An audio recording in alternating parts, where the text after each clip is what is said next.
तो भाइयों कहते हैं ना, सांप को कितना भी दूध पिला लो लेकिन एक ना एक दिन डसेगा ही। तो तो भी राजवीर सिसोदिया ने बीजेपी पार्टी को सीधा सीधा सांप बोल दिया है। इसके पीछे का रीजन है यूजीसी कानून। यस, इन्होंने भी यूजीसी कानून को बाइकआउट कर दिया है। इसके पीछे का रीजन वो क्या दिया है आप खुद देखो।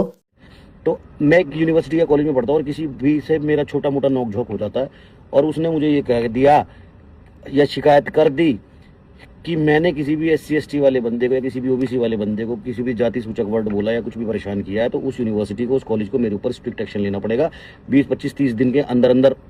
वरना जो फंडिंग मिलती है, जिस तरह के फंड्स मिलते हैं कॉलेजेस को, सरकार की तरफ से जो हेल्प मिलती है वो कैंसिल कर दी जाएगी और उस कॉलेज की मान्यता भी खत्म कर दी जाएगी। तो सीधी सी बात है, कॉलेज की मजबूरी हो जाएगी मेरे ऊपर एक्शन लेना, ये जानते हुए भी कि जो मेरे ऊपर इल्ज़ाम लगाए जा रहे हैं वो झूठ लगाए जा रहे हैं। और अगर झूठा इल्ज़ाम लगाने वाले के ऊपर कोई भी सजा नहीं है, किसी भी तरह की पनिशमेंट नहीं है, तो कोई भी इंसान झूठ बोलने में क्यों कतराएगा। अगर मुझे ऐसे लगे कि मैं आज मोदी जी पे एक इल्ज़ाम लगा दूं कि मोदी जी ने भाई मुझे थप्पड़ मारे हैं या मेरी जेब से 500 रुपये चुराए हैं और सारी दुनिया उनके पीछे पड़ जाए, और जब ये सच भी पता लग जाए तो कोई मेरा कुछ भी ना उखाड़े, कोई मुझे कुछ नहीं बोलेगा। तो मुझे क्या है, मैं तो आज मोदी जी पे, कल सलमान खान पे, परसों शाहरुख खान पे, किसी पे भी इल्ज़ाम लगा दूंगा। तो ये जो रूल है, ये जो लॉ है, ये बॉयकॉट होना चाहिए। ये पढ़ना हराम हो जाएगा भाई। कॉलेज के अंदर छोटे मोटे झगड़े भी हो जाते हैं स्टूडेंट्स के। इतनी अकल नहीं होती है बच्चों में। 18-19 साल की एज में, 20 साल की एज में कॉलेज में आ जाते हैं बच्चे और इतनी ज़्यादा उनमें अकल नहीं होती है, इतनी मेच्योरिटी नहीं होती है। एक आध शब्द कुछ गलत भी निकल जाता है, कभी मार पिटाई भी जाती है, पॉलिटिक्स भी होती है कॉलेज में, इलेक्शंस भी होते हैं।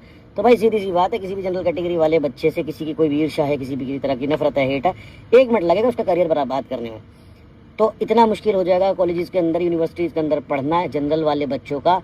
कभी भी उनको जेल हो सकती है, कोई भी करवा सकता है झूठा इल्ज़ाम लगा के। कभी भी उनका करियर बर्बाद कराया जा सकता है, क्योंकि यूनिवर्सिटी या कॉलेजेस के ऊपर इतना प्रेशर होगा कि उनको एक्शन लेना ही लेना है, ये जानते हुए कि बच्चा गलत नहीं है। कि not only general category, OBC वाले जो हमारे भाई हैं, आप जनरल ही थे, यादव, जाट, गुजर सब जनरल थे। अपने हक के लिए आपने रिजर्वेशन मांगा, दैट इज ओके, आप OBC का आपने टैग ले लिया। अदरवाइज ये सारे निकले जनरल कैटेगरी में से ही हैं। तो जितने भी हमारे भाई हैं छत्तीसगढ़, चाहे वो SC ST हों या हमारे OBC वाले हों या हमारे जनरल वाले हों, सारे लोग इस चीज़ को बॉयकॉट करें, वरना समाज के अंदर ये जाति पाति का भेदभाव कभी भी खत्म नहीं होने वाला।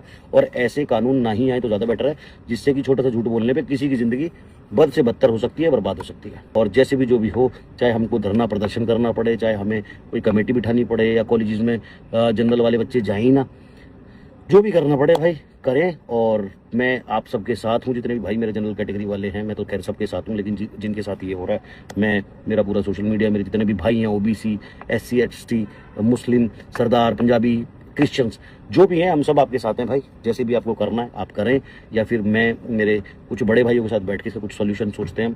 और अगर हम कुछ करेंगे तो I will expect your support, कि हम अगर अपने भाइयों के लिए लड़ेंगे, अपने जनरल कैटेगरी वालों के लिए, तो आप सभी लोग हमारा साथ देंगे। Thank you so much. और सिर्फ यही नहीं, बल्कि सोशल मीडिया पे और भी बहुत सारे लोग हैं जो कि इस कानून को बाइकआउट कर रहे हैं, बोल रहे हैं कि इस कानून को वापस लो। बट वहीं दूसरी तरफ बहुत सारे ऐसे भी लोग हैं जो कि इस कानून का सपोर्ट भी कर रहे हैं, यानी कि ये लागू होना चाहिए। जो SC ST या OBC को सताने का काम करते हैं, उनके ऊपर एक्शन लेना जरूरी है, और ये कानून उसका समर्थन करता है। तो इस कानून को हम समर्थित करते हैं। बहुत सारे ऐसे OBC SC ST कैटेगरी के लोगों का कहना है, बट जो मेनली जनरल कैटेगरी के लोग हैं, उनका कहना है कि नहीं, ये हमारे ऊपर कहीं ना कहीं गलत प्रभाव डालेगा। सोरल, आप लोग कमेंट करके बताना कि आपको क्या लगता है कि इस कानून को लागू करना चाहिए या नहीं करना चाहिए, या आप किसके साइड हो।